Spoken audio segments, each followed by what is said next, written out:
Miarahaba tompoko, raha mahakasika ny Kiananga dia tsy misy ambara firy fa lavitra antsika izy ary tsy akasika ny Madagasikara. Raha ilay andian-drahona izay na raha maso akaiky kosa dia mbola voatazona hatrany izany ny mety hivadiany ho rivo-doza atao anatin'ny ray na roa andro avy. Hatreto aloha dia tsy misy fiantraikany amin'ny mety ho toetry ny androntsika eto Madagasikara izy. Ary izay tsy maro toerana kosa no mandrafitra ny toetry ny androntsika ary ho mafy ny fitsokan-drivotra ny amin'ny ilany atsinanany atitany. Vokatra izay dia izy fidinany maripana amin'ny ankapobeny. Raha ho an'ny rapitso maraina ary dia ho avy ny orana ny aty amin'ny faritry Sava torak'izany ihany koa ny ilany atsinanany Sofia ny aty Analanjorofo ary hita tratrany Tomasiny izany fa aka endrika tandrifindrano kosa izy any amin'ny faritry Melakiny. Andrahoana ny andro ny amin'ny morontsiraka atsimo andrefana fa mety ho arahina erika vao maraina izany ny amin'ny ilany atsinanany faritanina Antananarivo torak'izany ny faritra Alaotra Mangory sy atsinanana ary fandimidimby eo ny rahona sy ny masoandro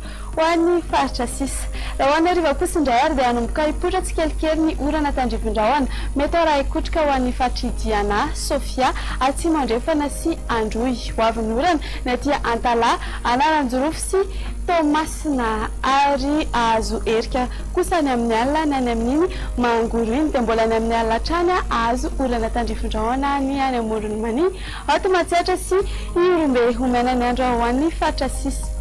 4 ka hatramin'ny 5 degré Celsius kosa ny maripana ambany-drindra ho an'ny faritry ny afovoantany. Ny maripana ambony-drindra kosa indray ary dia hitantsika ny amin'ny manodidina ny Antsohihy Maevatanana any 13 degré Celsius. Ny faritry ny afovoantany moa dia eo amin'ny 14 ka hatramin'ny 20 degré Celsius. Toizantsika amin'ny mety toetry ny andro andreo tanan-dehibe sy nosy manodidina antsika rehefa malomaloka ny andro any Paris fa anorana malefaka ny any amin'ny Milan. Ifandimby kosa andrahoana sy ny masoandro any Johannesburg fa ibalika be ngabe masoandro any Bangkok dia azorana tandrifin-drahona mety raha ikotrika kosa ny any Nairobi dia azorana mbaratra ny any Comore fa ifandimby ny rahona sy ny masoandro ny any Maurice ary andrahoana ny andro ny any Seychelles sy La Réunion.